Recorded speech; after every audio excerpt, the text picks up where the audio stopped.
Twisters is one of the most anticipated summer blockbusters of 2024. Not only does it tap into the original from 1996, but it effectively makes itself its own.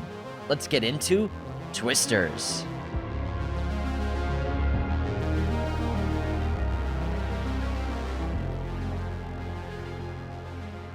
What's up, movie friends? Welcome back to Raiders of the Lost podcast, the ultimate film and TV podcast. We just got out of Twisters, and it was an absolute blast, a perfect summer blockbuster. And I gotta say, I actually think it's better than the original film. Whoa, first of all, you're a liar. I'm not a liar. It's the morning. We did not just get out of Twisters. Well, I mean, just generally speaking. Generally speaking, Yeah, technically, we did just walk out of the theater. Did I just get out of Dune Part 2, Anthony? We recently got out of I Twisters. saw Twisters 2 days ago, man. It's been a long time It since sounded- just it seeing sounded better. It did, but it was a lie. In the moment. It was a total lie. Wow, you thought it was better than the original. I like it better than the original. I love the original. We actually did an episode on it a month ago in anticipation for this film. I enjoyed the hell out of Twisters. I thought it was such a fun time. It's exactly what you want out of a blockbuster in the summertime. Great action, great humor. A lot of hot people in this movie. Very hot people in this movie. Daisy Edgar Jones, Glenn Powell, Anthony Ramos, David Cornsweet. This cast is stacked. Director Lee Isaac Chung, who just is coming off Minari, back in 2021, he made that film, which was also shot in Oklahoma. They shot this in Oklahoma as well. where he's from. Yeah, it's where. Let me get into that, man. He's from Oklahoma. So he was actually born in Oklahoma. He's from Oklahoma, guys. He knows the region really well. I love Twisters as well. I have to see it again to see if I like it more than the original. But man, I enjoyed this ride. You also got a great cowboy outfit on today. You got the belt buckle. You got the cowboy hat. You got the tank underneath. You looking good, man. Thanks, man. You gotta give Glenn Powell a run for his money. Tyler Owens over here. I love the Tyler Owens character. I think it was a great addition. And Daisy Edgar Jones as Kate, I think it was a really perfect lead for the film. And it's her movie from start to finish, and they kept it that way. So I think and also this was just, I think that they focused on what made more recent legacy sequels work. Something like Top Gun Maverick, like what makes that work, and just sticking to what audiences loved about the first film. Not trying to stray away from it too much, adding some new elements. Like we get YouTube's very prevalent in here, so we've definitely related to this movie a lot because there are YouTubers in it, and we're basically YouTubers. It's part of our job, yeah. Part of our job. And then also the new technology like drones, new ways of scanning for tornadoes. But also, I like the approach of let's try to figure out how to stop a tornado, which was my prediction going into the film. Like they're going to try and figure out how to basically shut a tornado down. Versus in the first film, they're trying to understand tornadoes so that they can figure out how to give quicker and sooner warnings to people who are about to get hit by tornadoes. Now, Twisters is a hit right now. It had a $10.7 million preview at the box office domestically, which is just Thursday nights. It's going to pull approximately $55 million domestically over its opening weekend. It'll decimate the competition unless Inside Out 2 decides to make even more money, up to $1.4 billion by now. IMDb Twisters is currently a 7.1. Rotten Tomatoes, 78% critic score. Audience score is a 93%. That's what I'm talking about. Letterboxd is pretty low, though. Letterboxd 3.5. But, that's Letterboxd. Yeah. They're very picky on Letterboxd unless it's a comic book movie or something. And then box office, like I said, approximately $55 million opening with a budget of $200 million. This is a very expensive movie, so it needs to really hit that $500 million range to become a profitable film for the studios after you split with movie theaters for tickets. Directed by Lee Isaac Chung, who we talked about earlier, is from Oklahoma, and when he tapped on to direct this film, they decided to pick up location for filming from Los Angeles to go to actually Oklahoma during tornado season down there, which is actually cool because they didn't actually capture any tornadoes on screen. But they captured a lot of storms, some of which eventually turned into tornadoes. But once it gets that dangerous, they have to get cast and crew out of there. Yeah. So they did actually capture a lot of great real storms in the sky. If Nolan directed it, they would have gone right to that tornado. He would have made his own tornado, let's be honest. They would have figured it out. Christopher Nolan created a real tornado. Writing on this is Mark L. Smith with the screenplay, but Joseph Kosinski actually came up with the story. He was attached to direct this film all the way back in 2020 and 2021, but he had to drop out eventually because of scheduling conflicts, and the film got delayed over and over again. I mean, this is a movie that freaking Bill Paxton tried to make a sequel to this decades ago. Helen Hunt tried to make her own sequel to this like a decade ago. So it's a movie that has just been in the works for a while. It's really interesting that such a huge hit never got a sequel until now. You would think that this would be an easy green light for a project, but I kind of like how they waited and saved up bacon in the freezer for a while. It is crazy because it was one of the biggest hits of the 90s. And I gotta say, the idea to originally set this in Los Angeles, just film in Los Angeles. Okay, then it wouldn't have looked right. Yeah, because especially for people who live here, we would have been maybe like, they would have set it. No, I think that was the plan, to set it in Los Angeles, and maybe they would have been like, storms are so bad that there are tornadoes in Los Angeles, because then it turns into science fiction. Yeah, and that would take you right out of it. It would look awful. And the trailers, I know, I can tell the marketing in trailers, it just would have been like day after tomorrow. Yeah, exactly. It just doesn't make any sense. So I think that was a bad idea. And just sticking to where tornadoes are right now, and that's just more accurate. It makes you feel like, oh, this is really happening.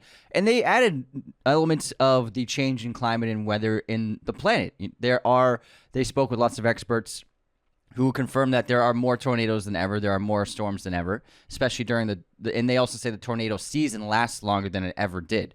So they added those elements without really pushing it too far. And it's just sprinkled in as like a layer. You know what I mean? It's not like the number one thing about the film is we got to stop the weather. Yeah. And it was really well done.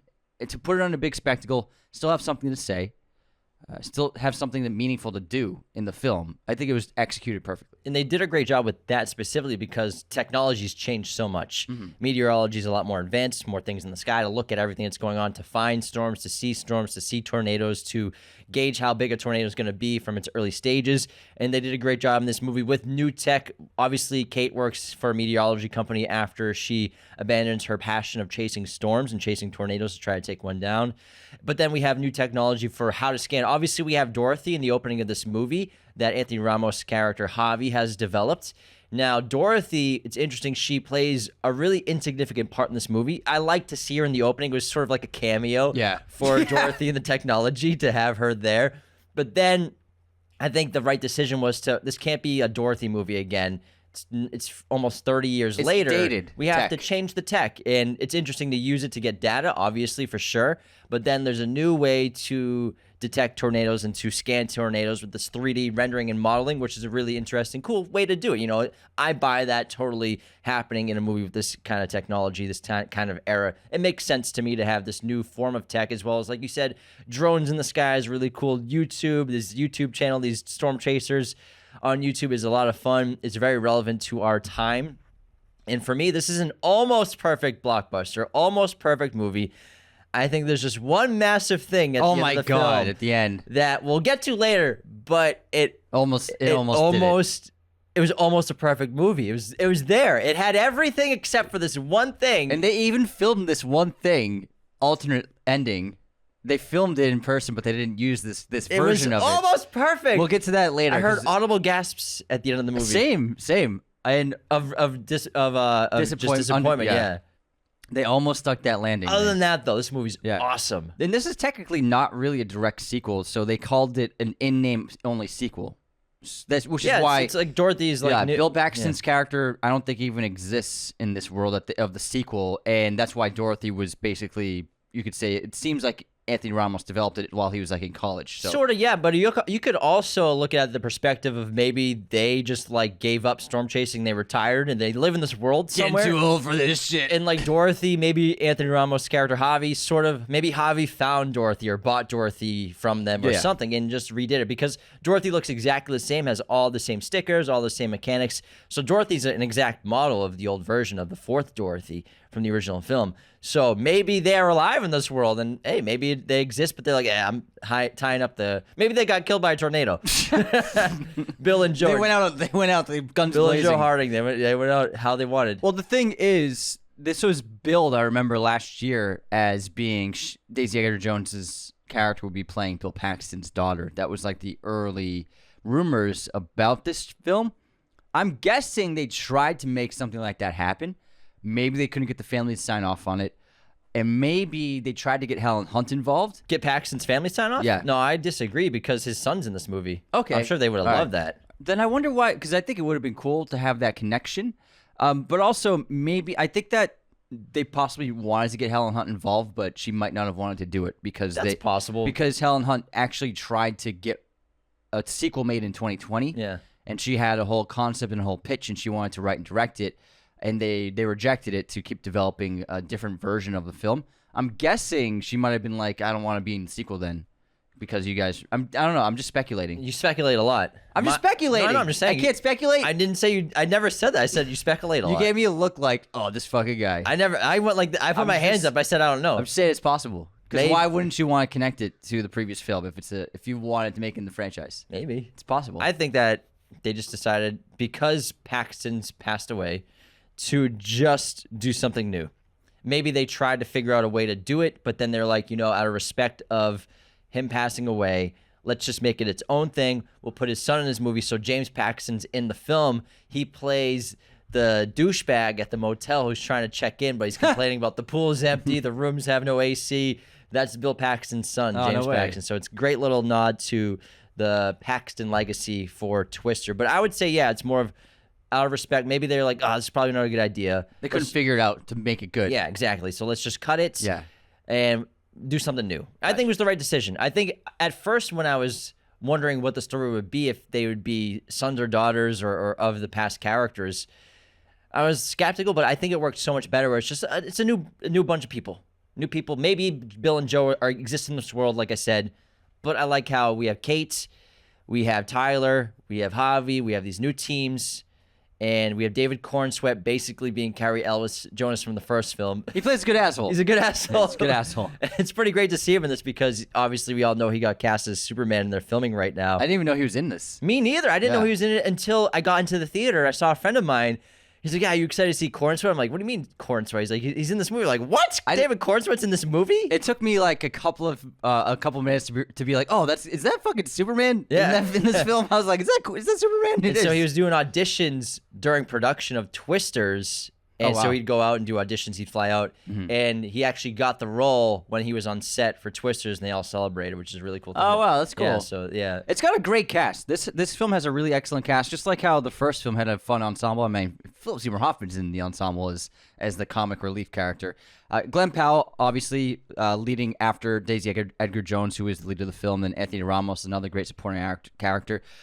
Brandon Perea as Boone. He's the guy from Nope. Yeah. I didn't even recognize him. I recognized him right away. I didn't recognize him. He's got a great look in this. He's a great little character very actor, good. man. He's very, he literally blends into his role super well. For a split second, I was like, that's the guy from Nope. Yeah, I didn't even know. But he really disappeared into this role. Yeah, I think that he looks like he has a huge future because he's got the talent. Yeah, the hair, and he's really doing the most on screen, I think, for acting. He's really terrific. Honestly, I would say out of this cast, he might be the most talented on the cast. Possibly. With just it's raw, tough to see with raw talent. We need to see a lead role out of him. Yeah, absolutely. Maura Tierney, who's a veteran actor playing Kate's mom, who's always great in everything she does. Sasha Lane, who's an awesome young actor, blew up with American Honey. She's been in a ton of stuff. Kiernan Shipka has a little tiny role, and then She's been an actress for a long time. she has been an actress. Yeah, child actress. little Mad Men. She was in she's in one of those Riverdale. She's in Riverdale. She's got the worst TV dad of all time. She's been in a bunch of stuff. Also, and then Cornsweet as a great little asshole lead. The thing about this film, and what I really loved about it, was the opening act, especially the opening sequence where Kate and her team, they're super excited. They're like, we're gonna do this. We're gonna scan this tornado. We're gonna collapse it. We have our plan. They're all so excited. They're gonna get their big science grant if they succeed. And everything goes wrong. They underestimate the power of their tornado they're dealing with. And man, I loved how the team members died because it showed it's something that was missing from Twister. Yeah. No one really died in that team. But yeah, it's just her, Joe's parents, father when she's young. And then it's Carrie Elwes's team, but then they're all douchebags, so you don't even care when they die.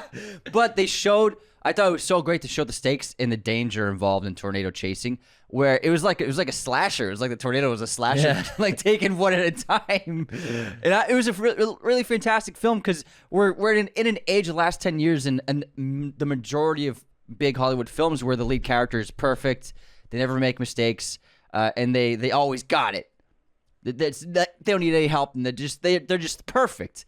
And it's like that's not what characters should be like. They should be flawed. They should make mistakes. They need to grow and transform and become a different version of themselves by the end of the film. That's what happens with Kate's character. She messes up big time so badly that she gets 3 of her friends killed. Yeah. And then it just completely puts her into a mindset of despair and disillusionment where she moves to New York City to just work in a basic meteorology outfit. It's not basic, Anthony. It's really important. Okay, sorry. How could you say that? A really important meteorology office. They have to warn people when storms are coming. That's true. That's true, That's man. fucked up, man. They save lives. You know what I mean? No, I don't. Just like for the news. Meteorology is way more important than the news. I know. I'm just saying. It's more than she works for weather.com. There you go. No, she works for AccuWeather. Weather.com. But it's great because she abandoned everything, and then Javi, Anthony Ramos' character, comes back with this ask of, "Will you come chase storms with me for at least a week? I got this new tech. Let's see if we can actually finish what we started." And I thought it was a great setup for the character. And I was so behind her trying to redeem herself when she agrees to it and she goes to Oklahoma, redeeming herself, trying to make up for her mistakes, and still trying to finish what she began all the way from her teen years when she dreamed of the ability to do something like this. I thought it was just a really great entryway into the lead character, and then she ultimately does redeem herself, transforms, becomes the person she used to be, and reaches her full potential again by the end of the film. There are 2 other things in this movie that I think improve on the original, that add more scope, add more stakes to this film, and make it a little more interesting. But first, I want to stay on Kate, because with Kate, they kept that sort of mysticism or really the supernatural feeling that someone has with Storm. So in the first film, Bill Paxton's character, Bill, he has this really other sense of storms. He can understand them. He really knows what direction they're going in. He knows how big they'll be. He has a great sense for them. And for me, Kate obviously brought that. She understands storms. She has a sense for them. She's obsessed with them. So Kate is clearly a combination of Bill and Joe from the original film, because she's wicked smart, great at science and stuff. So just like both of them were in the original. But she has that feel for storms that Bill had. Joe never really had that sense of I know what the storm's going to do. Bill had that in the first film. But then Kate has that great tragedy that Joe had in the first film, where she's motivated by her father's death. Here, she eventually gets motivation from her friend's death, maybe not wanting to let them die in vain. Actually make a difference. I can save lives. So she has that great tragedy in her life. And I think that film this film sort of makes both those characters into Kate in a lot of ways, but gave her super character. But gave her great vulnerability, where, like you said, she messes up big time, where Bill and Joe never messed up that bad, getting their friends killed. But the 2 other things that I really loved about this movie, first of all, Javi was a great character, because I think the first movie works so great, but I think Javi adds this other element of another lead versus just 2 leads. I think 3 leads in this movie really makes it flow a lot better. It's really interesting, because the first film obviously takes place over 2 days.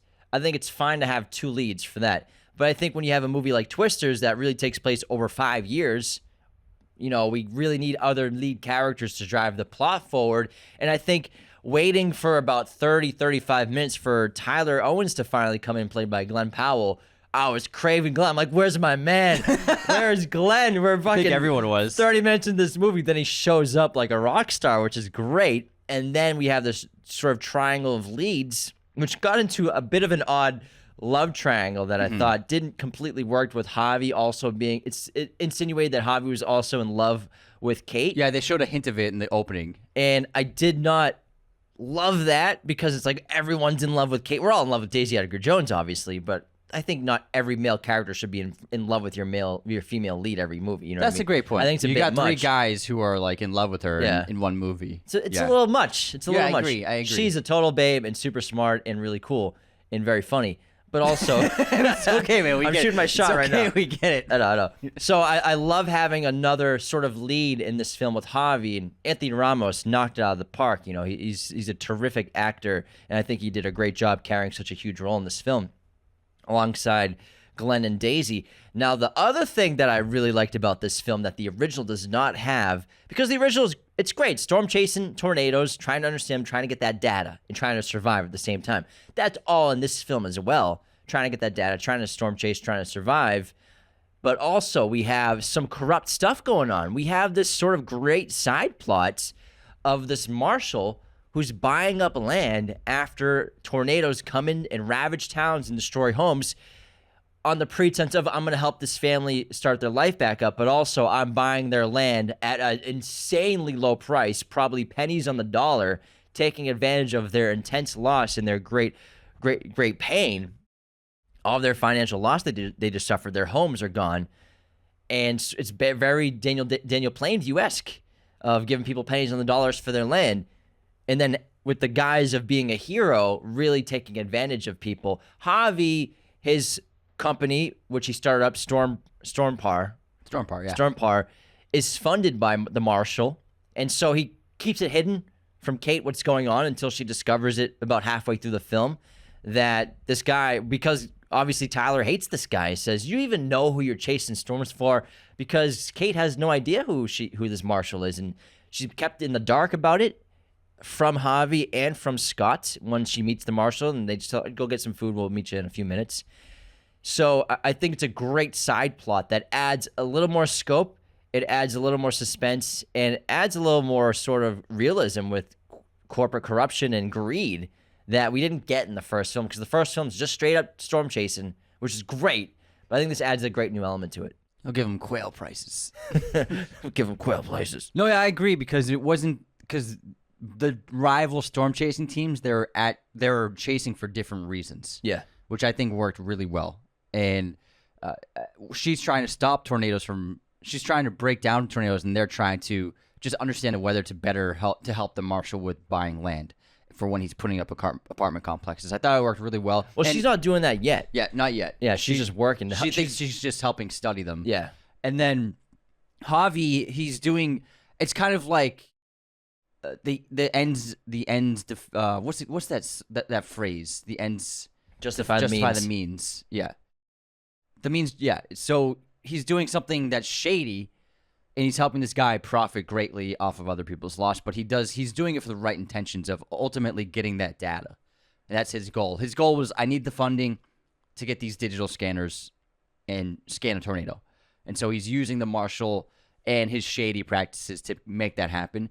And so he might, even though he's doing something in the gray, he's doing it with the best of intentions. Yeah, great characters have great redemptions. Yeah. And Javi has a great redemption because he eventually gives the data to Kate later in the film, because her and Tyler need that data they have to run a new model for her experiment of trying to kill and suck a tornado out and destroy a tornado in its path, which helps them greatly figure out what they need when they figure out in the third act how to actually do it. And then Javi abandons Stormpar, his own company, tells him to fuck off, and goes and helps people in town. So he has a great redemption arc. They all have great redemption arcs, you know. Kate has this great redemption arc. Like you said, she fucked up big time. She got 3 of her friends killed, her boyfriend killed. And I like sucked up. I liked how the film goes back to these little moments of memories, whether it's the camcorder inside the barn of her boyfriend recording her at her desk, and it's really cute, or just him whispering to her when they're underneath the big tanker inside the pool. She hears him saying, "It's gonna be okay. It's gonna be okay. You'll be okay." These great little moments of sort of memories for her to connect back to her past, to really, I think, motivate her to make sure they didn't go in vain. This film also looked great. Yeah, it did. It was shot on film. It just always looks better on film. It always does. Digital cinematography, it just looks like TV now. It's just starting. Not always. It's so sharp. Depends on the it depends on the grade. There are plenty of DPs that okay, do great you're digital. right. I'm just being stubborn. Our boys, dude.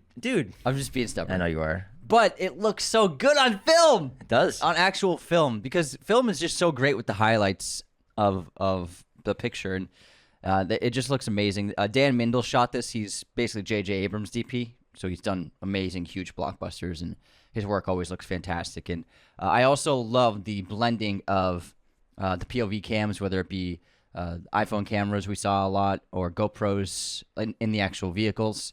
I loved using the little cameras for like the YouTube channel all over the time, all over the place. It was a fun blend, because we watch so much stuff on our phones that I think it worked and it translated that into the film really well for something we're used to seeing in terms of media format, and blending that with the actual like beautifully shot film. It's digestible for audiences. Yeah. Yeah, and it was just fun. It made it more relatable. Like it's a YouTube channel, so we just show the YouTube footage. It makes sense, and it was also super funny. The whole gang. The Tornado Wranglers. Tornado Wranglers. They are basically Joe's gang and Bill's old gang in the first film. They're sort of just, they're not professional. They kind of just go with the flow. They're obsessed with tornadoes, not necessarily educated. Some of them went to school. Obviously, Tyler is this cowboy scientist. He actually studied meteorology. He used to ride bulls. But they're out there. I like the film does a great job making us think they're just out for extreme adventures. Yeah. You know, they just want to go chase down tornadoes and shoot fireworks inside of them.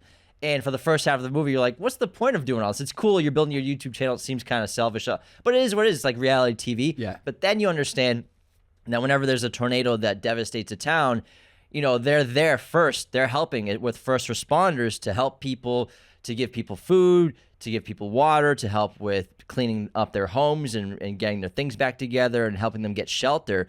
So they do a great job in the second half of the film when it's revealed to the audience and to Kate that they sell these T-shirts with Tyler's face on them and these mugs because they're doing it to help people. Because, of course, there are plenty of tornadoes that just hit nothing, but there are tornadoes that do hit devastation and destroy homes, and they're there to help first time as soon as it happens. Yeah, and I think that Glenn as Tyler, for me, he's obviously fantastic in Top Gun, and he's great in Hitman, and he's blown up huge.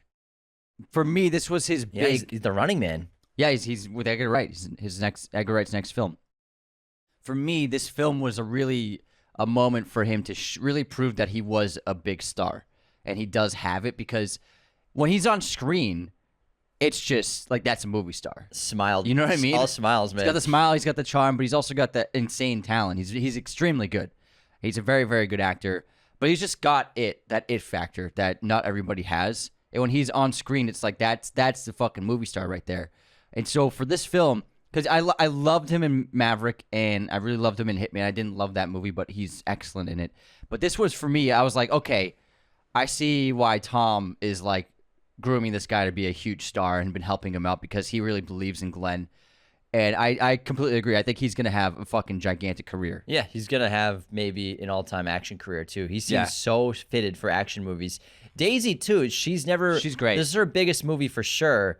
I would say, besides this, Where the Crawdads Sing was her biggest film. That was a big movie because that was such a successful book, and that was really her first big leading role in terms of a massive movie. But then to take on a movie this big, a $200 million movie, and both of them together had this terrific chemistry. And as both of them, their biggest movies they've done in terms of the size of the movie compared to the size of their role in the film. Obviously, Top Gun Maverick's the biggest movie of 2022, but he's, the fifth built character-ish. But now they're both the leads. Plus, Anthony Ramos, massive success from Hamilton. He's been in so many movies and TV shows. He's got the Transformers franchise. As well. The three of them prove that they can be the next big actors of this upcoming generation. This is the three of them as a big test for them to go out and lead this film together. That's a great point. I think that you got a handful of actors that are, in a lot of ways, the future of Hollywood, even with Brandon Perea and Kiernan Shipka, who's still very young and has been forming a big career with her TV show and with small roles in big movies. Like, they're all, even though the three heavies are the leads of this film, there's a good supporting cast of actors that are like, they're budding actors that could be really the future generation. But I think these three leads are three leads that we're going to see a lot going forward the next couple of decades. Are you losing the fights? Yeah, I'm the heavy. I'm the heavy. Oh, that's an old trick by the networks. Rick Dalton. And then obviously Corn Sweat. Yeah, Corn Sweat. So yeah, let's not forget Superman. Yeah, but I'm not sure about Corn Sweat's talent yet. He's very good in Pearl, and he's good in this, but he hasn't been given something with a lot to do yet that I've seen. I think he clearly landed Superman. So we'll see. I think he's definitely got it. Every director, and when I went to see Twisters, I was there for an early screening, and they showed an interview that was live in New York City. Unfortunately, like, it's 50-50 whether they do it in LA or New York City. So unfortunately, it was New York City. But they streamed it at the IMAX theater, which is great. And you have to see this movie on the biggest movie possible if you haven't. I definitely want to see it again. Yeah, biggest screen possible. And they were talking about Corn Sweat being in the movie, and Lee Isaac Chung said, basically like they're very lucky to have David Cornsweet for Superman because he thinks he's terrific. And I think that people who've worked with Cornsweet always speak very highly of him. But I think you're right. He probably hasn't had that role yet to really showcase what he can really do. Yeah, I'm sure he's got it, but I just haven't seen it yet. I think he's definitely got it. I think I'm sold on him. But you know what I'm also sold on with this movie? The fucking soundtrack. Soundtrack's great. So goddamn good. I was knee bumping the whole time. Oh my god, that's one of the best parts of this movie. Is it just brought that Western music, that Southern country music, the great ballads, but also just a lot of modern stuff. I mean, we have a great soundtrack with Miranda Lambert, Kane Brown, Jelly Roll, Luke Combs. That song "Ain't No Love in Oklahoma," my fucking goodness, just blasting it. There's also 3 Van Halen songs in this movie, which is awesome.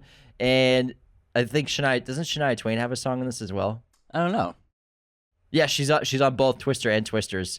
But yeah, Van Halen's in here. It's fucking amazing soundtrack. It is full of so many bangers. Plus, there's a bunch of really cool original guitar riffs in here too that sort of just build rising tension. There's specific beats in the movie. It's not part of the soundtrack listing, but I don't know who it was. Benjamin Wallfish was the composer. So yeah, but he has maybe it was either him or he hired someone else because it's just the dirty Southern guitar I'm sure riffs. he wrote it. Yeah, it's great. Yeah. This artist named Toon. He T-O-O-N. probably hired a great guitarist. Yeah, probably. Yeah, It's really cool stuff. But I think the soundtrack for Twisters is going to be bumping in my car for the next 3 weeks. Tune, bruh. Let's get tuned. So good, man. Yeah, it was really good. It was very catchy songs, and they oftentimes worked with the beats of the film too in terms of lyrics. Yeah, a lot of people are going to be getting jacked up trucks and blasting country music this summer. But also, I think you're gonna get a jacked up truck. No, I got a Jeep. And speaking of trucks, obviously the original has great trucks. We have that great yellow Jeep pickup, but also Bill has that shiny new red Dodge. Now, when that movie came out, Dodge sales went up. There were like over 400,000 models of that truck sold. And Tyler has... And Dodge obviously got a contract for this film as well. So then Toyota, there was a bunch of Toyota off-roaders on this movie, a bunch of 4Runners and some SUVs. With the Javi's team. Yes, but they also had Dodges as well. But Dodge pickups are probably going to have another boom because Tyler has the sickest fucking truck of the year in movies. He's got this awesome red Dodge, same exact color basically as Bill's from the original Twister. But I love what he's done to it because he's tricked it out custom for what they do in terms of obviously for filming the YouTube stuff on the interiors, but also they have the freaking fireworks and rockets on the outside, as well as I was so excited to see this, the fucking drill that goes into the ground when he's in the pickup truck in the middle of a storm. It's so badass. It's really exciting. It's a great idea. It's amazing. It's just like, let's get inside of a tornado. Let's drill into the ground so it can't lift us up. It's absolutely epic. I thought it was fantastic, and it's just a cool setup. I love it. I love the whole team. The squad was great. It was funny. I watched a couple of actual storm chasers on YouTube last night, and it's just like a bunch of dorky guys in cargo shorts and button up short sleeves. Well, I was like, they're a lot cooler in the movie. In real life, though, they actually had storm chasers all over the set. They were extras. They were background actors. They were there. That's cool. They were often there. They gave great consultation on set whenever they needed. So there's a bunch of storm chasers in the actual movie, in background, as well as oftentimes they joked about this during the interview where Lee Isaac Chung was saying that, we'd have these extras that were storm chasers. We'd be filming a scene, then they'd have to, all right, we're out of here. There's a storm coming, so they'd leave. And so logistics would mess up logistics once in a while. They'd figure it out, obviously, but they would have to be like, all right, see you later. We can't be your extra today anymore. You gotta go chase a storm? Go chase a storm. That's great. I love it. It's very cool stuff, man. It's just a cool movie. This is what I love about action blockbusters if they're done right in the summertime. They don't always have to be the coolest movies in the world, but it's got everything you want. Like I said, great music, great action, great characters. The characters really make this movie. You really connect with them, and you really emote with them, and you want them to succeed and get their redemption arcs full. But man, it is just cool. I love they did a great job with the visual effects in the CGI. It looked excellent. And obviously that's the one thing about Twister that doesn't age completely well is some of the CGI is obviously very CGI and a little dated looking, but it's still fun. It's like the fish is too fishy. Exactly. It tastes way too fishy. But this CGI was phenomenal. It's some of the best of the year so far, if not the best CGI of the year so far. Universal really pulled out all the stops of like giving Lee Isaac Chung exactly what he needed, and also clearly the time to make sure it looked great. because all the storms looked amazing. And it's interesting if you watch storms from what I saw on Storm Chasers on YouTube last night. There are some giant tornadoes people have chased, and it's like tornadoes that are like hugely wide around around an entire horizon line. An F5. Yeah. What's interesting is like you can't really see the detail of wind and clouds and stuff because that's what it's really like. But in the film, they added more detail, and I think that's something that obviously isn't super accurate, but it works better for the audience to understand, to see texture and see how fast it's spinning and how and the movement of the wind. Obviously, over the atmosphere with the white clouds, it's more detailed like that. But the darker, large tornadoes, it isn't much detail. But I think they added that for the audience, and it works, even though it might not look 100% what it looks like in real life. For the most part, I think it just ultimately is better for the film the way they approached it. That's one of the reasons why Chung was such a great choice for director, because being from Oklahoma, growing up around massive storms and tornadoes, he really understands them. And he spoke about how you basically live your life by the weather down there in this specific area, this tornado belt, where tornadoes can happen consistently for weeks and weeks and months on end. And you sort of just live your life by it, and you have tornado shelters. It's just part of the way you live, and you have to always be aware of everything that's going on. And he's had experience with tornadoes. Glenn Powell's had experience with tornadoes too. He grew up in Texas. Well, so the story that Tyler tells Kate about the first tornado he saw was actually Glenn's real life story of the tornado he saw in real life. It's very cool. Yeah, He's so with his grandma. Yeah, they let him tell his real story. That's really awesome. Yeah. That's so cool. And they went storm chasing as well. But yeah, I think that was a great idea to have Chung come on and really do a great job with this movie. He's made a bunch of movies. He made like 6 or 7 independent features. Minari was the one that blew him up. Yeah, that was the more recent one that was very, very big hit. And that's like mostly based on his real life. Yeah. But then to go from what I like about choosing Chung, very experienced director, because we talk about often how Marvel or other studios, well, specifically Marvel, they'll snap an indie director from making one movie and give them a $200 million film. And they say, all right, go make this movie. And sometimes the movie hasn't even been released yet. It's just like did well at a film festival. Yeah. And it's like they're already signed on to do a $200 million film with 1, maybe 2 movies under their belt, which is good experience, but I don't think that's enough experience to do on a $200 million movie. But Lee Isaac Chung's made, I think, 7 features now. And even though he's mostly an independent director, clearly he has got great experience. And he knows what he's doing because he took a $200 million movie and made a fucking banger. It's really terrific. I loved the first shot of the film. When the first shot happened, I was like, he knows what he's doing. The grass. It was just, we're in the grass with the camera, and he slowly tilts it up, some wind, pushes it up with wind, and then we see the storm cloud in the background. And then we got the title, Twisters. I was like, that's how you start this movie. It's perfect. Takes a photo. I was like, perfect. Now this movie's done really well already with 10 million in previews. It could ultimately, with that preview, hit 60 million, maybe even more. Domestic, yeah. Because the projections last week were 35 million. Really? That low? People were saying it was going to bomb. What? It's Twisters! Well, they base projections on social media interaction and then ticket pre-sales. But that's not 100% like going to determine it. I mean, this is a kind of movie where it's like, I think a lot of people that are seeing this movie are not people who use Twitter a lot. Yeah, I mean, and people it's a generational movie. Exactly. So I think that there are a lot of older people who are seeing this movie, and they're not going to be interacting on social media. They're not going to get tickets 3 weeks in advance. They're not making TikTok selfie videos exactly. about how excited they are to see Twisters. Social media interactions can only predict a movie's success so much, and even movies with huge amounts of social media online don't perform well sometimes. It's just like because there are cool stars in it, or Morbius. Yeah, or Morbius. Like people, it's not always a determining factor. So if that was true, Morbius would have made $1 billion. Yeah, exactly. So projections are just projections. 10 million in previews on a Thursday night. That's amazing.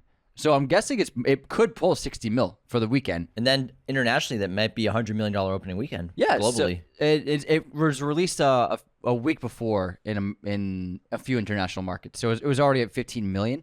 But it's very small markets, so it's going to release wider all over the world. It has to make a lot this week. Yeah, because it's going to have intense competition. Yeah, soon. so this is a very busy summer. Deadpool, Wolverine comes out next week. The 26th, they're fucked. So Twisters, it needs to be front heavy. I think it can make about 150 for its opening international weekend, which is very good. And then it could have a good amount of steam for the next following few weeks of word of mouth. Obviously, Deadpool and Wolverine is going to absolutely decimate the box office, but there will still be people who are interested in seeing this film, I think. And I think that this movie can appeal to maybe non-comic book fans who still want to see a big movie. So I think Twisters, even though it has Deadpool coming out, it can still pull in a crowd against the Deadpool crowds. Yeah, I mean, two movies can be very successful at the same time. Obviously, Barbie, Oppenheimer, but even more recently, we've had Inside Out 2 and then what's in Despicable Me 4 have both been going hand in hand, pulling massive, massive box offices. Great point. 4 weeks in a row. So there's nothing to say that they both can't just make lots of money. Obviously, Deadpool is going to make probably 4 times the amount of money that Twisters will make, but I do hope that Twisters is a huge success because I love this kind of movie. I love great blockbusters, great summer flicks. Like I said, it's almost perfect. And when we get back from our intermission, I'm going to talk about what the one thing was in this movie that didn't make it perfect. We also got to talk about the fire tornado. Oh, yeah. There's lots to talk about. The finale in El Reno, and then Glenn Powell walking in the rain in a white T-shirt. Did do something for you too? Did something for me. It did something for everyone. The whole theater was giggling. Yeah, everyone. Yeah, they actually talked about that in the interview before the movie. So when it happened, me and my friend were like, "There it is. That's him. That's him. Wet T-shirt and everything." Now, before we continue, the very best way to support Raiders of the Lost Podcast is to become a patron at patreon.com/Raiders of the Lost Podcast. Why would you want to do this? Because you get awesome perks like access to the ad-free version of every single episode. If you wanted to listen to this episode without the commercial breaks, all you have to do is be a patron and a Patreon member. You all understand that we have to put commercials on the show to make money, to pay the bills so that Anthony can get his Trader Joe's and not end up face down on the bottom of a drained pool, and Juno can get his He's a boy, man. his dry food. He unsubscribed from you. But Patreon's essential to that. It's the only reason we can do the show full time. Besides ad-free episodes, you get bonus episodes every week. You get access to our Discord. There's a bunch of great people in there, massive film community, lots of great threads and chats going on. We do watch parties on there as well twice a month. We just watched Aliens the other day in anticipation for Alien Romulus, which was a blast to do with about 20 of y'all. And then another great way to support the show is to leave those 5-star ratings and reviews on Spotify and Apple Podcasts. These reviews are essential to our show's growth. It helps us get seen by new people on the platforms, helps us chart in this endless sea of massive competition of podcasts out there now, as well as we just love to read the 5-star written reviews out on Apple Podcasts. I'll get to one in just a moment. And another great way to support the show, the final great way, is just share us. Word of mouth is the best way for a podcast to grow organically. Tell everyone you know about our show. This episode, of course, is sponsored by our friends at movieposters.com, the #1 place to get your posters online today. Be sure to use our promo code Raiders10 at movieposters.com to get 10% off your order immediately. They also do a bi-monthly movie poster giveaway contest. Congratulations to Steven for winning the last contest. He chose a really cool Evil Dead poster. Steven! That he got for free from movieposters.com. We'll do another contest in a couple of weeks. But in the meantime, if you need posters, or if there's someone in your life that loves movies and you want to get them a poster, Or get a Twisters poster. or get a Twisters poster, go to movieposters.com. They have everything you could imagine in terms of film and TV in their poster library, as well as all sorts of sizes, framing, and even backlighting for your poster needs. We have these all over our set. We have them all over our home. We love movieposters.com. High quality prints, very affordable prices, and they have pretty much everything you want. Now, again, go over there on their website. Chase that website. Storm chase that website. Use our promo code Raiders10. Get 10% off your order right now. Let's get into the intermission. You ready for this movie quote, Anthony? Mm-hmm. It's a conversation between two characters. Why did you kill him? Well, he was going to kill me. So you were scared, and that's the only reason? Yeah, and the reward money. Do you want me to change the subject? You know what I expected? Applause. I was only 20 years old then. I couldn't see how it would look to people. I was surprised by what happened. They didn't applaud. I have no idea. It's the assassination of Jesse James. Oh. It's Robert Ford. Good one. Yeah. You got me, man. I thought you'd get it. I did not. That was a good one. All right, here's mine. This dream you're chasing, where you end up at the top of the mountain, all eyes on you, it's the dream you never wake up from. That's a good quote. Good fucking quote. I know what it is, but I want to give everyone a Because you minute. just watched it, didn't you? Yeah. Say it again for people. This dream you're chasing, where you end up at the top of the mountain, all eyes on you, it's the dream you never wake up from. Nope. Correct. Okay, Well Anthony. done. Well done. Guess this movie release year. Mission Impossible. Do. 1990. That's Mission Impossible. 2000. 2006. 2? Yeah, Mission Impossible 2. 2006? Pretty I'm pretty sure that's Mission Impossible 3. Impossible 2. Yeah, Mission Impossible 3. Yeah, you got it, man. I got it. You got them both. Which one was it for 2? You'll never know. Well, 2000. 2000. Okay. You got it. Good job. 2006. Let's move on. Let's move on. Ace Ventura: When Nature Calls. When did it come out? Oh, fuck. Are they both 90s? Yeah, they're both 90s. I'm going to say 1998. 95. He did it Wow. the next year. Back-to-back years? Yeah. 94 and then I fucking 95. love that opening, man. The raccoon. The cliffhanger spoof. Fucking so funny, man. Chain, the clip break pending. Fucking hilarious. That might be an all-time movie opener, honestly. Yeah, It's so pretty, good. Pretty funny. So goddamn good. All right, Anthony. Movie pop quiz time. Leonardo DiCaprio has been in 5 westerns. Can you name them? The Quick and the Dead. 1, Killers of the Flower Moon. 2, Django. 3, Revenant. through 4. Like a legit Western. A western. Through and through. A western. He was in a 5th Western. 5th western. Huh.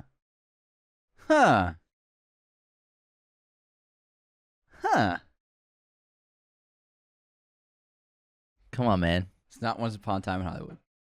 Is it? I don't know. Would you call that a Western? Is that your answer? Yes. It is a western. Okay. It's a fucking western, All right, man. it's a What are western. you talking about? Of course it is. Yeah, there you go. Nice. Goddamn hippies. It's just contemporary. Mhm. Every element of a western is in there. It's true, man. Yeah. Yeah. It opens up with him on a horse. Gunslinging. TV cowboy. Want me to look like a hippie? Now, if I wears all this makeup in this beer, how are people supposed to know it's me? I don't want them to know it's you. I want them to see Caleb.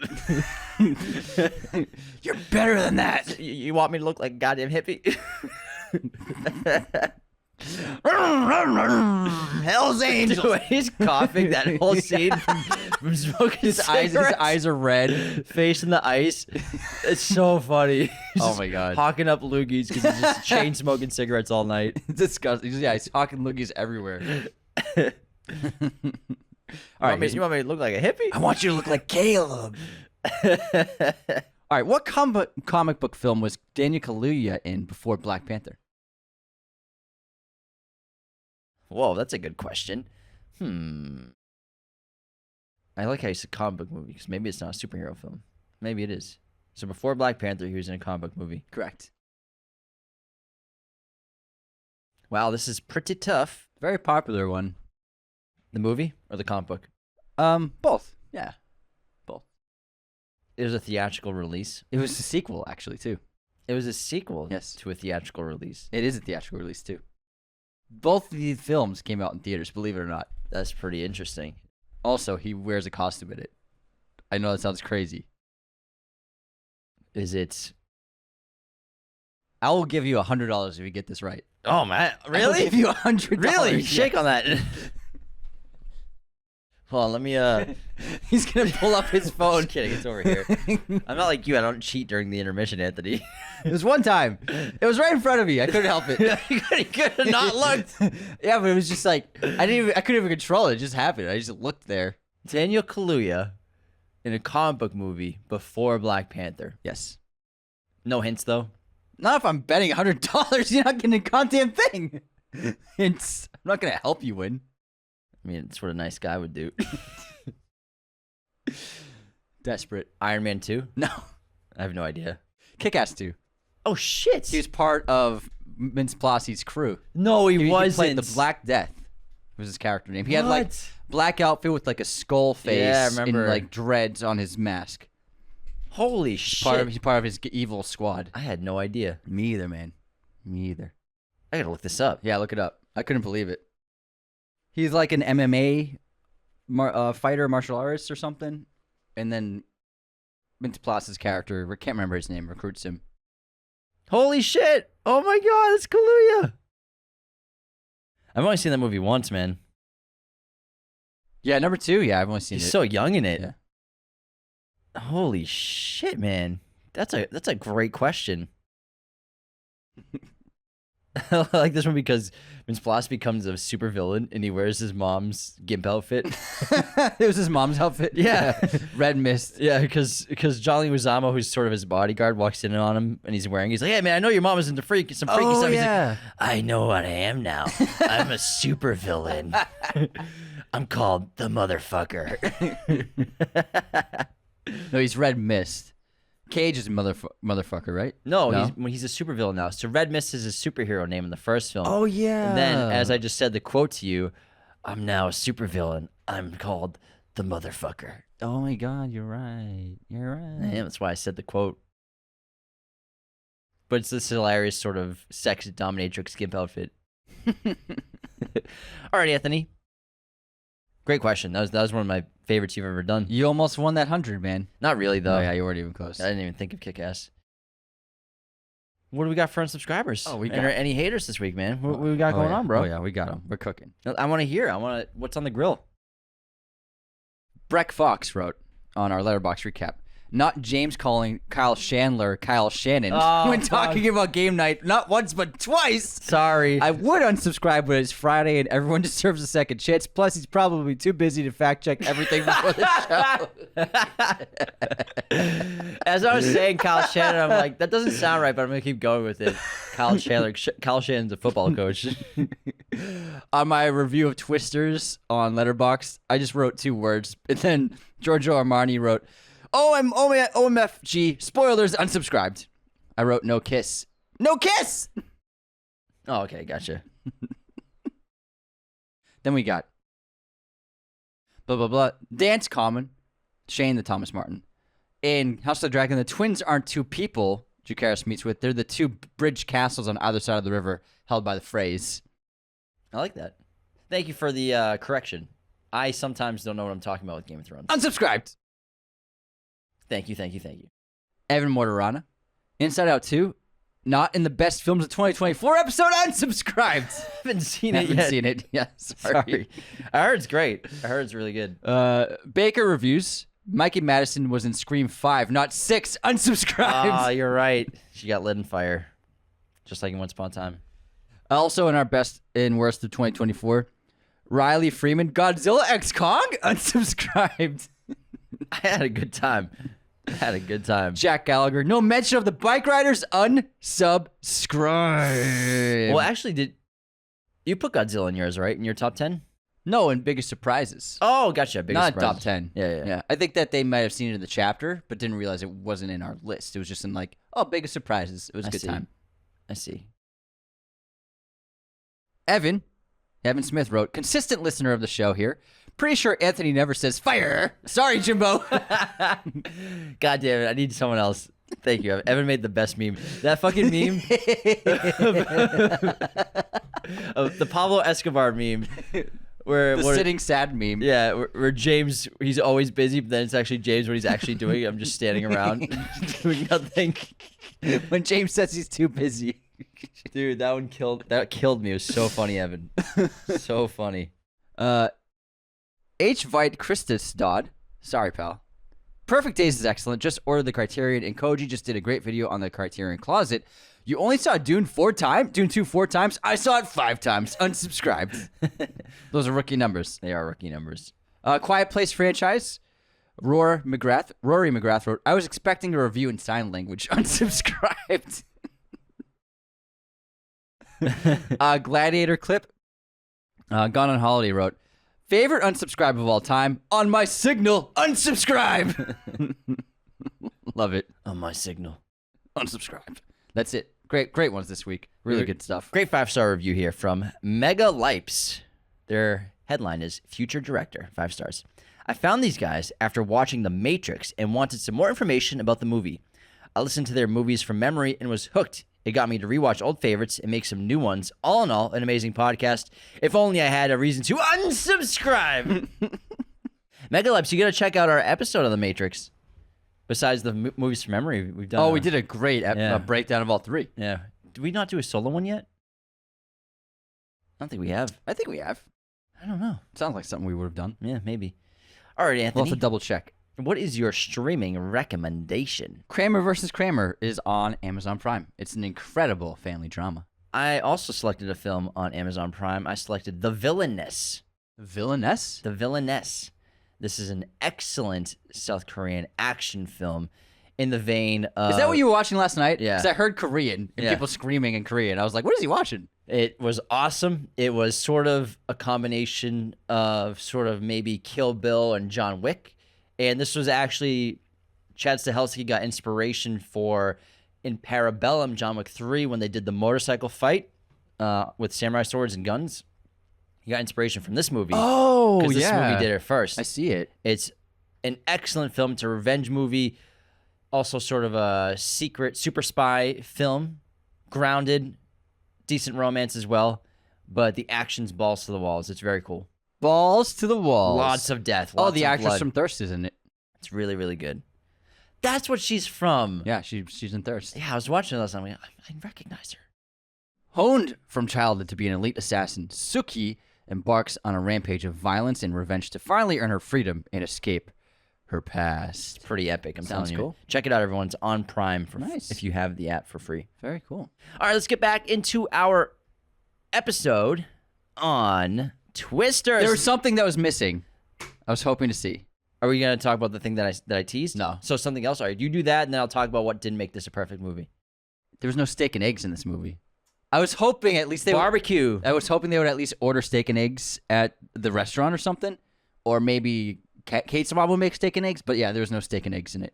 Yeah, you're right. That's a fan thing. Fans love the steak and eggs bit. Not even just steak and eggs, but like a dinner table scene. I needed that. But I guess, we didn't need it, but it would have been fun. Didn't need it, but it was just a nice nod. Yeah, like to go get barbecue together, or like all sit at the table and just be loud and rowdy. Now, for me, like I said, I teased this twice already. There was something that really disappointed me with this movie that I think would have made it soar. And it would have been an incredible end to the third act and to the film. And even when the movie ended, there were audible gasps of disappointment. Like we said, in your theater, I saw it differently than you. My theater as well. Even I gasped. I was like, oh, they didn't kiss at the end. No kiss. No kiss. Oh my God, why didn't they fucking kiss? All that chemistry and all that sexual tension and no kiss. And it's a great ending because it was a perfect ending. If it could have been, perfect. Kate's only there for a week doing the tornado stuff. Javi drives her to the airport and is saying goodbye to her. And then we see in the distance, a couple cars away, that Tyler's there with his truck. He's being told to move his truck. And she's like, oh my God, Tyler's here. I'm so nervous. But also, I'm going to tease him real quick. Because she sort of leads him on to like, well, if you feel it, you're going to chase it, basically. You know what I mean? That's the advice that he gave her. Because he's like, so you're really never going to, I don't know when you're coming back. Like, so we don't know if you ever will come back. Yeah, because obviously they're developing this great chemistry and they're falling for each other, clearly falling for each other. And I understand that, Kate is reserved about relationships probably because she got her last boyfriend killed. And, she's probably been afraid to dive into something like that. But also, they'd gone through so much together. They saved all these people together. They created her experiment together, and all of her theories were practiced, and they did so much. And like you said, all this chemistry, and then he fucking does this great moment where he's being told to move his car, he's going to get towed. He drills his truck into the airport. It was one of my favorite parts of the movie. One of my favorite parts of the movie. Right into the street, right into the ground. Gets out of his truck and goes and does the cliche airport thing. I'm going to go get her before her flights. And they didn't kiss. They didn't. They didn't kiss. They just looked at each other. and then there's a storm. And then they went away like Superman, which I like that. But guys, why not? Oh my God, it would have been perfect. It would have been a perfect ending. It would have been a perfect ending. It was still a good ending, but Yeah. even 3 people said out loud, kiss, kiss. I couldn't believe they didn't make them kiss. They filmed the kiss. They did film it. They just didn't use it. I don't get it, man. I mean, Just kiss. sometimes it's just nice to see love. Come on, Hollywood. Sometimes it's nice to see love in a movie. People kiss. Yeah, She people- kissed her boyfriend 4 times in the opening. They're in a tornado and they're Yeah. kissing. I'm like, why not make her kiss Glenn Powell? The thing is, I don't know if it was maybe test audiences like this version better. I don't know. I think it was probably producer decision. or Producer studio decisions decision. of not putting intimacy in movies. I don't No, but know. there is intimacy in the opening. Yeah, that's true. That's true. The thing is, like, maybe they were like, I don't know, because like she saved the day. It's not like she needs a man. It's like she saved the day. She fucking was the hero. She was the hero. Like, it's okay for her to kiss the guy too. You know what I mean? He wasn't the hero of the movie. They're all heroes. worked together. Yeah. They built that truck together. Yeah, but she like did it. Yeah, she did it. She Yeah. did it by herself. Yeah, I know. Like it's okay to let her kiss the guy. Just let them kiss. Fucking hell, man. Fucking movie payoffs are so important, I think. And obviously, we still have plenty of movies that do the kiss payoff. You know, Top Gun Maverick's an example where they do kiss. It's not like the end of the movie or anything. They drive off together and they fly off together. But I don't know. It's not that it doesn't happen anymore in Hollywood, but I feel like it's being phased out a lot.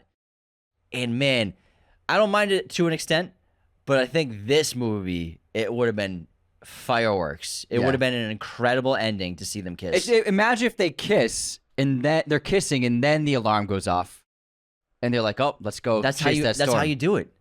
I just got goosebumps thinking about. I know. It was a bit of a letdown. Yeah. I think everyone in the theater felt the same thing. Even when I was walking out of the theater, everyone was talking about how they didn't kiss. Yeah. That's all. Everyone was talking about obviously how great the movie was, but I could just hear everyone speaking like, "Oh, why didn't they kiss? They should have kissed."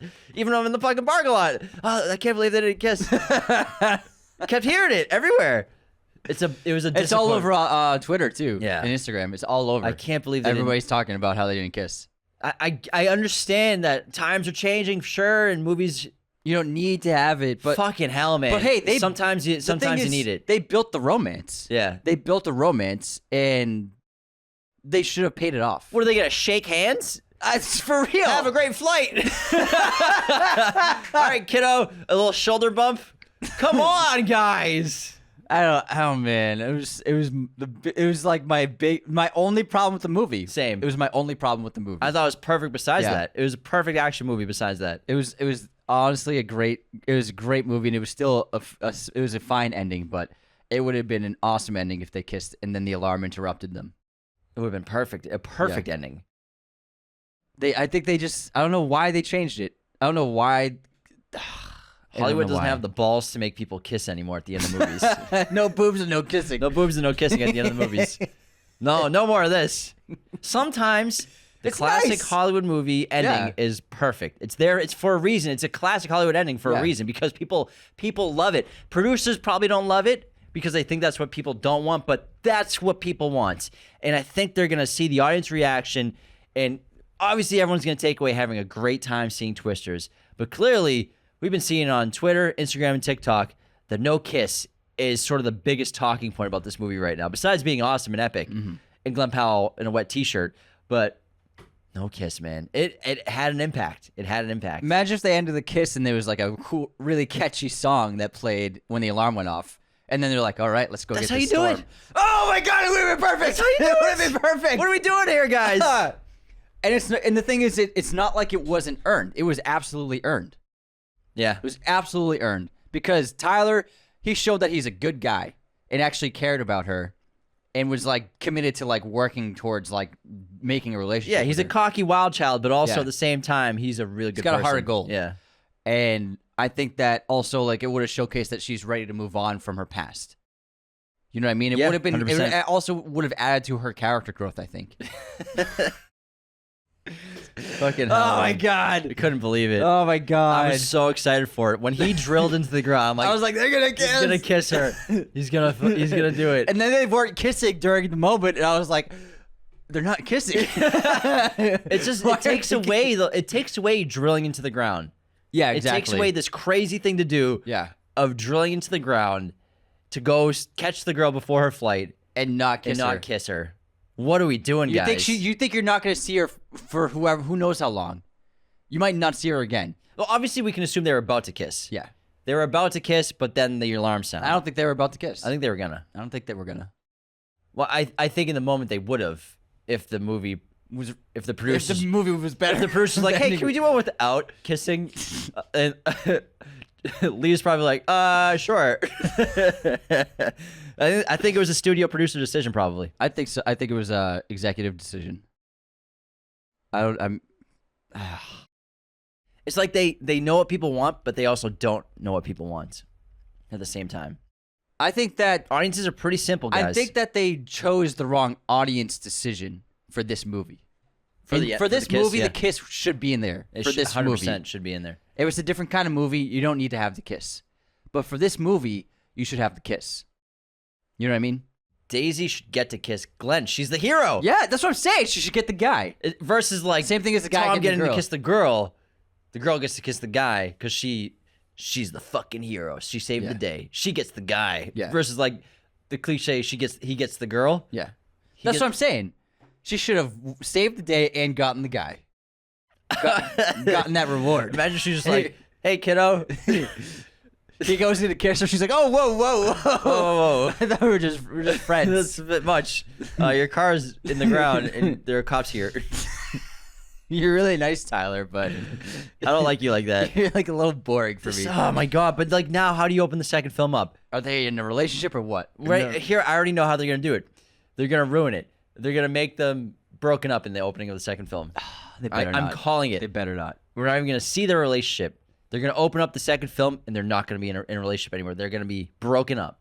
I'm putting $100 on it right now. I don't know about Mark my words. This episode's airing on that. No, they'll do it divorcing. July. The episode airs July 22nd. Mark my words, everybody. She's trying to get him to sign the divorce papers. Twisters 2, they're going to open up the film broken up. And we're not going to get their relationship. I disagree. All right. No. What I think is going to happen is they're going to have more chemistry. And then they're going to go to the end and they're going to approach each other and they're not going to kiss again. Man, it was a letdown. It was a letdown. It would have been, honestly, it would have been the perfect capper on the film. It would have been because this is an excellent, excellent movie. And You know what? They kissed at the end of Twister and it was awesome. yeah, it was. It was great. It fucking was We watched amazing. it. We watched it a month ago, and we were like, "That kiss was just great. It was a great way to end the film." They could have kissed after he pulls her out of the truck. Yeah, They could have kissed then. yeah. They wait until the final shot, and If then the person you're in love with and you both almost died, how do you not kiss them? Yeah, That's exactly. the thing with me. Yeah. Is in real life, if you fell in love with somebody in this crazy situation and you both almost literally just got killed by a tornado and you went through the scariest life situation in your entire life, how do you not kiss? yeah. How do you not kiss? But overall, love the movie. 20 minutes later, But I want to get back into a little bit of the plot where how we talked about how Kate, she has this theory of trying to kill a tornado. And like you said in the first film, they're in over their heads. They don't understand that they're up against something that they don't quite understand completely. And they don't realize they're dealing with an F5 out there. And her plan basically, I can't remember the chemical compound specifically. polymer. But her plan is to basically dry out a tornado by shooting up these chemicals into the tornado itself. It fails in the first attempt in the opening of the film. And then they discover later on her and Glenn try. This movie's great because it's the blueprint of Twister. There's a bunch of tornadoes, and then you think they figured it out in the end, but they don't actually do it, and they have to do another tornado, and they have to try it over again. And they recalibrate, do a different model, and they realize they have to create rain and moisture inside of the tornado for their chemical compound to work. And it's a great idea and a great concept of how to stop a tornado. I don't know anything about meteorology. I don't know much about chemicals, but as an audience member, it seemed legit. I believed it. It seemed very legit. 100% believed it. Whether it was accurate or not, I felt like it could work. Doesn't have to be. It doesn't have to be scientifically accurate because it's a great story. But I thought it was a great plot, and then her backstory, her going home after leaving Javi and Storm Parr after the devastation of the tornado. Again, we have a great nod to the original film where they're at an outdoor movie where a tornado hits. Here, in the end of the movie, they're at a movie theater and there's a tornado hitting where they're taking shelter inside a movie theater. So I thought it was cool to have a movie being played on a screen as a tornado tears it apart. Yeah. I thought that was a lot of fun, a little cameo, a little nod to the original. It was also cool to see when the screen was completely gone. You just saw the devastation in the background. It was like that was a movie. Yeah, it was a great point. Yeah. But when she went back home after the tornado goes through the little motel area they're staying in that night, she sees her mom. She's back on the farm, and we get to see her background of her whole life dedicating herself to storms, to trying to save people. Her awesome middle school project, the model she made of making her own tornado, and how much passion she used to have for storm chasing. And it was not just about getting this grant money, but it was about helping people at the end of the day.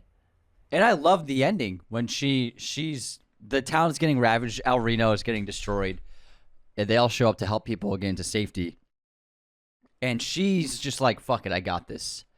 And it was so well executed. She just drives out there. Facing her fear. Yeah. Riding her fear. Riding her fears. And I was like, really, when this was happening, I was really in it. I was like, this is awesome.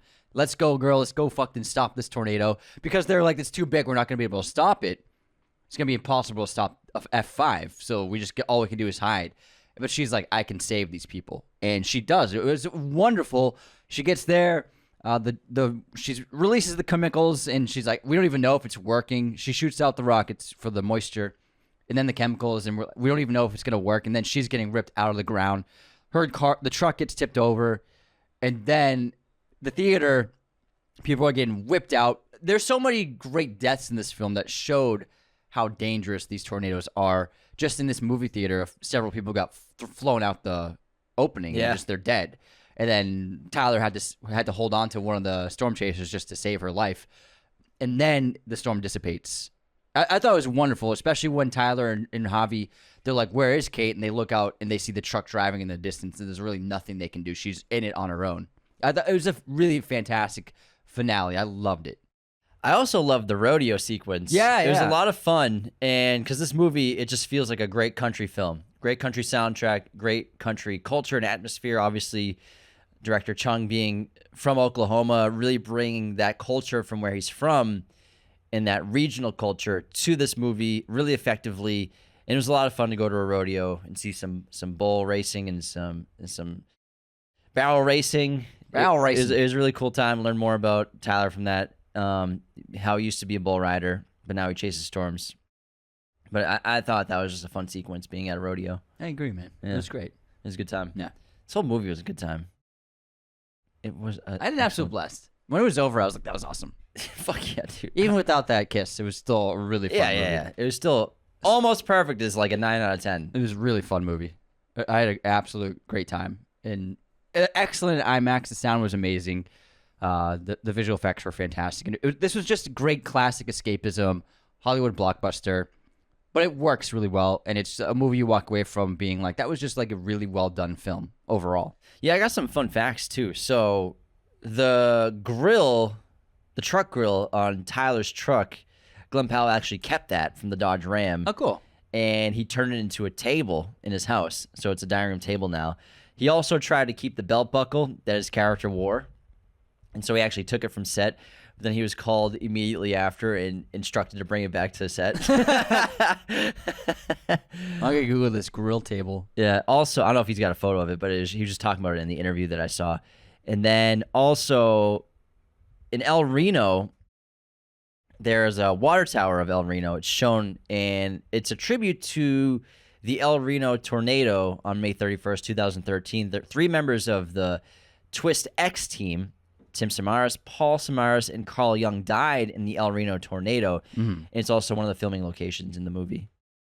But that's a tribute to those who lost their lives chasing that storm. Gotcha. Oh, so it's the grill with the Texas Longhorn on it. Yeah. That's cool, that yeah. one. That's sick. Yeah, that's a cool one. His belt buckle is massive in this movie. I get why he tried to keep it, but I love how the studio's like, no, you need to. You couldn't see it in the movie. No, I just can't picture it in my head. Massive is like this massive metal James one. couldn't take his eyes off of it. This is a good belt buckle. Speaking of, I think it was very smart. They know what they're doing, having Glenn Powell walk in the rain with a white T-shirt. So when I was watching the interview with the director and the cast, Chung was talking about. He was asked that question. The interviewer asked, "Did you know what you were doing with that wet T-shirt scene?" He's like, "At first, I didn't." He's like, "I didn't put two and two together until I was on monitor, and he's like, I'm standing next to one of the producers of the film, and the rain's going, and Glenn's in a white T-shirt, and he's getting all wet, and then he just turns to the producer, he's like, 'You're welcome.'" The producer's like, "Thank you." I could just hear giddiness around the entire theater when it was happening. So they didn't realize what they were doing at the moment, but I'm sure a lot of the people on crew knew what was about to happen. Yeah. Like Glenn Powell in a white T-shirt in the rain. Come on, what's gonna happen? It's funny as hell. You're welcome. It's a good looking man. It's a good looking man. I keep hearing people say that he's too good looking. Like, I can't get into the movie. He's too attractive. I'm getting distracted by his face. Oh, speaking of, I have some very funny Letterboxd reviews of this film. They're absolutely hilarious. Check these out. They're cracking me up. Let's hear him. All right, ready? So, been randomly screaming, "If you feel it," for the past few months like a disease, so it's nice to finally see it in action. Thank you. Ate my first tornado. From Nat, ride your fears. Parentheses, I fear Glenn Powell. From Julia, Mad Max, Windy Road. From Corey, guys will say they know a spot and then drive you into a tornado.